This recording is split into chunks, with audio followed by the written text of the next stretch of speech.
and welcome back to the channel. So far on the channel we've been mainly focusing on Sam's Fiesta build, and what I thought we'd do today is give you a bit of an introduction to one of the other cars we've got. Right, so if you've watched any of the other videos on the channel, you've all seen this car before, but we've not kind of given you a formal introduction to her. So this is Lola. She's my 1988 Mark IV Ford Escort 3-door estate, and bought her earlier this year, late February, early March, and the intention was to kind of lower her, make her look pretty, do a bit of a manual conversion because she was actually a 1.6 CVH automatic, so do a manual conversion and kind of smoke her around this year for the show season. But as we all know, COVID happened, so we didn't really get any kind of a show season, so Lola ended up getting a little bit more love than I initially intended. So yeah, as I was just saying, Lola started off as a 1.6 CVH automatic.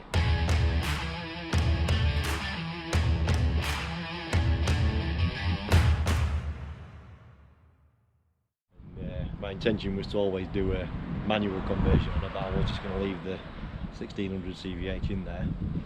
But after I'd done the conversion to a manual gearbox and drove her around for a little bit, it kind of became really obvious that the old CVH are pretty much on its last legs. So the CVH has come out and I've gone for a Z-Tech conversion. This particular one's a 2-litre blacktop, and I've got it running on bike carbs. So I know lots of people have done the Z-Tech conversion on these cars. It's the first one I've done.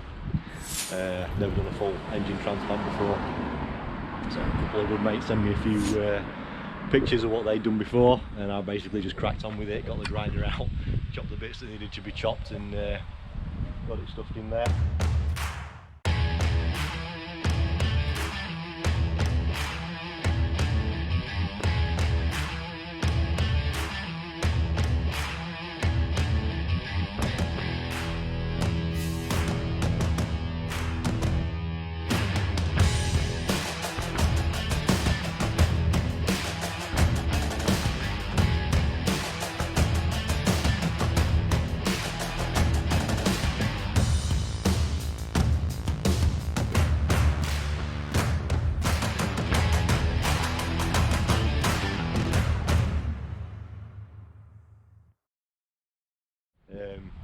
Probably wasn't as straightforward as I was hoping it was going to be, but that's probably, some of it was down to me, some of it was down to a few dodgy second-hand parts that I bought for it. But she runs really sweet now, loads of power, great little engine. So as it turns out, the bodywork on this car was actually really pretty sweet, because they're kind of notorious for rotting, sort of sills underneath, boot floor, all that kind of thing. But this one is actually really solid. Some of the exterior bodywork's a little bit tatty, a few bits of filler, bumps and scrapes like you kind of expect. Actually belonged to an old guy before I bought it, and it has got some old man bumps. The bumpers are a bit tatty and broken, but actually underneath the bodywork is really solid, very little rust on it. So I did find that down behind the plastic bumpers on the lower corners, can't see here because obviously the bumpers are on, but they rotted in a couple of places.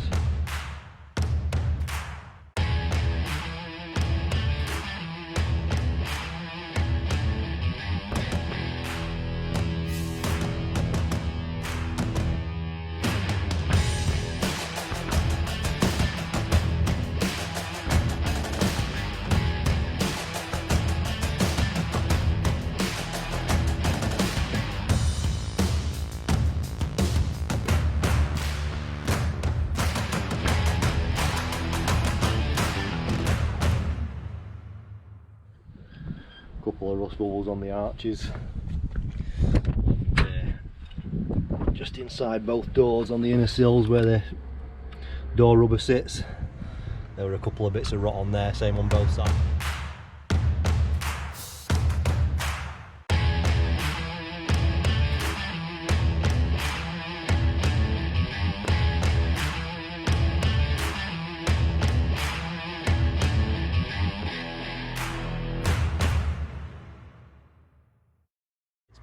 other than that, she was in really good shape, so we didn't need to do much welding on her at all, which was a bit refreshing after the Sans Fiesta. Okay, so that was a quick introduction to Lola, my Mat 4 estate, and what we're going to do now, got a little bit of work to do on her. As you saw in one of the previous videos, we took her down to Santa Pod for the Ford Light Show, and on the way down there, and then more so on the way back, I noticed that the brakes weren't feeling too good, and on closer inspection, looks like both rear cylinders have actually seized. So we're going to strip those down today. Got some replacement bits and pieces for it, and we'll do a bit of a brake rebuild.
Right, so we got the wheel and the drum off, and as you could probably see from that, the drum was really on there. Proper had to pry it off because the cylinders are seized and the shoes aren't moving in and out.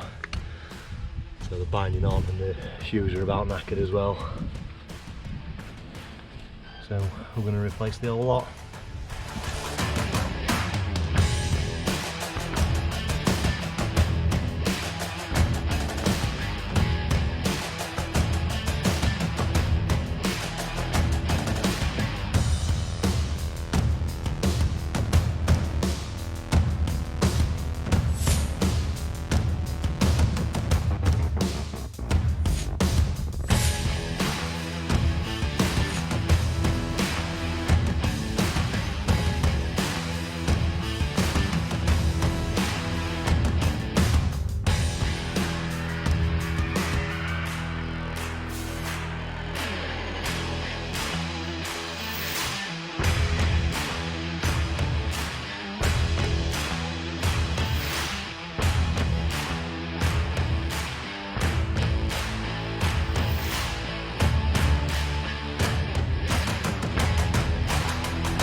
Right, so that's the old shoes off.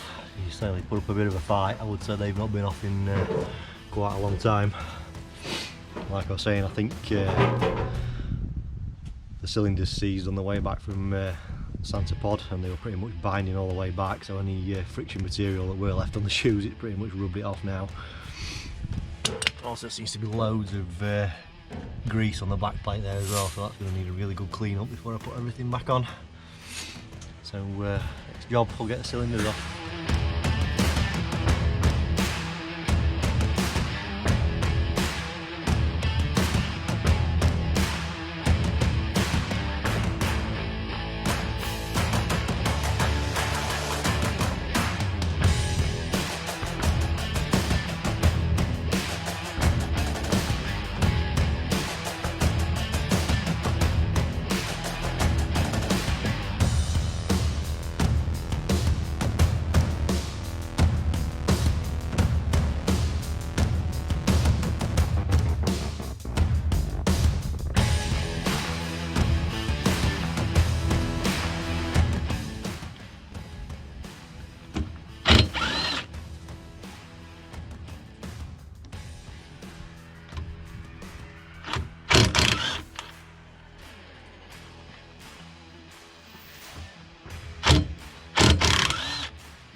Right, so I've got the back plate off.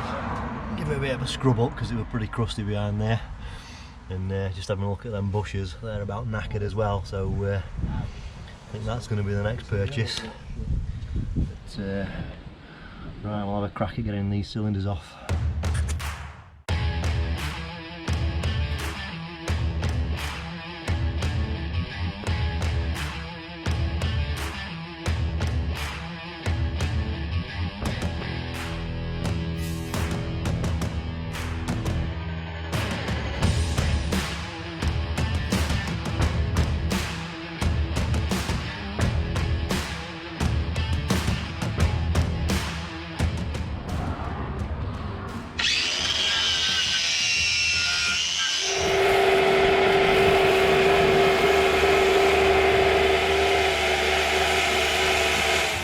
Right, so just giving everything right and scrubbed down with the wire wheel and the wire brush, then thought, well, right, might as well get the jet wash out and give it a good old blast out under there, get all the crap out, and it's actually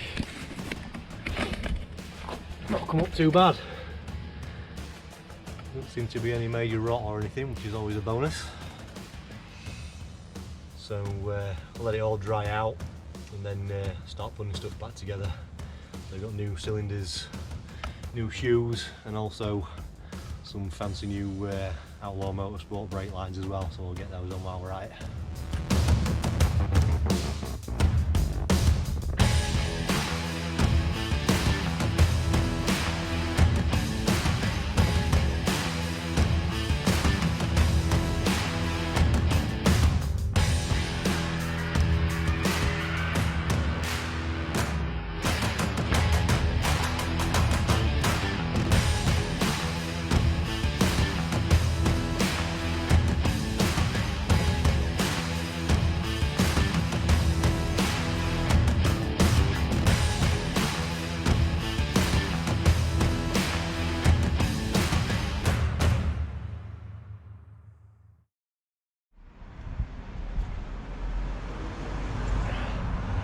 Right, that's the crusty old line off, and then we'll give everything a bit of a clean up behind there and get our shiny new ones back on.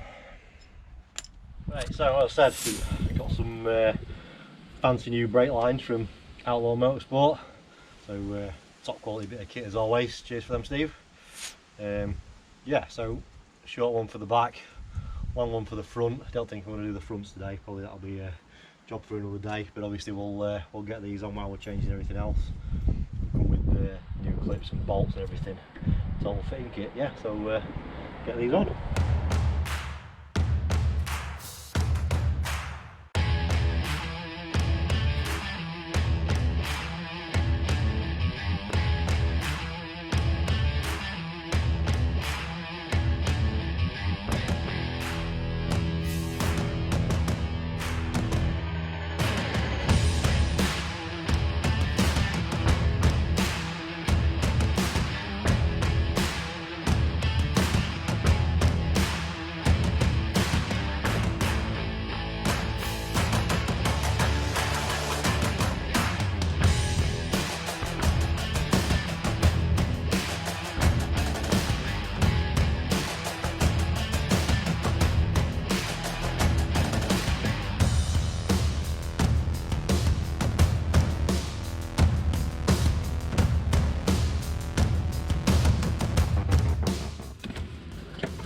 Right, there we go.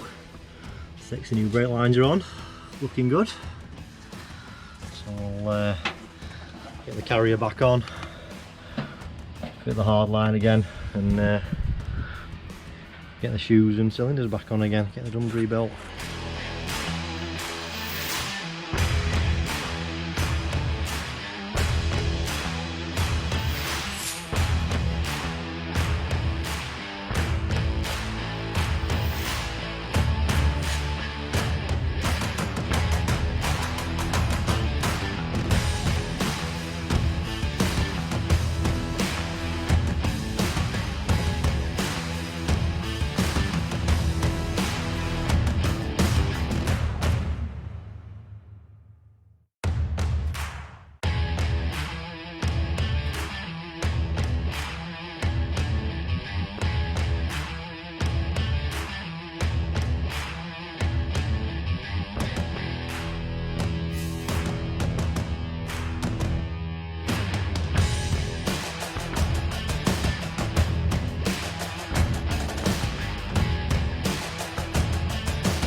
Right, so after a hell of a lot of fiddling and swearing that I didn't film, I managed to get the shoes back on again, all the springs back in place and everything.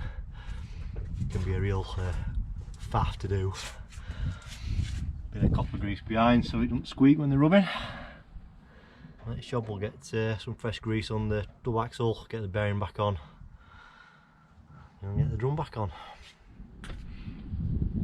Right, so it's all reassembled again, drum's back on again, greased all the bearing up and everything. So just got to bleed that through now and make sure it's all working right, and then same again on the other side. So not going to film that because obviously you've seen it all before, just exactly the same on the other side. So I'm going to end this video here. Thanks very much for watching, and see you on the next one.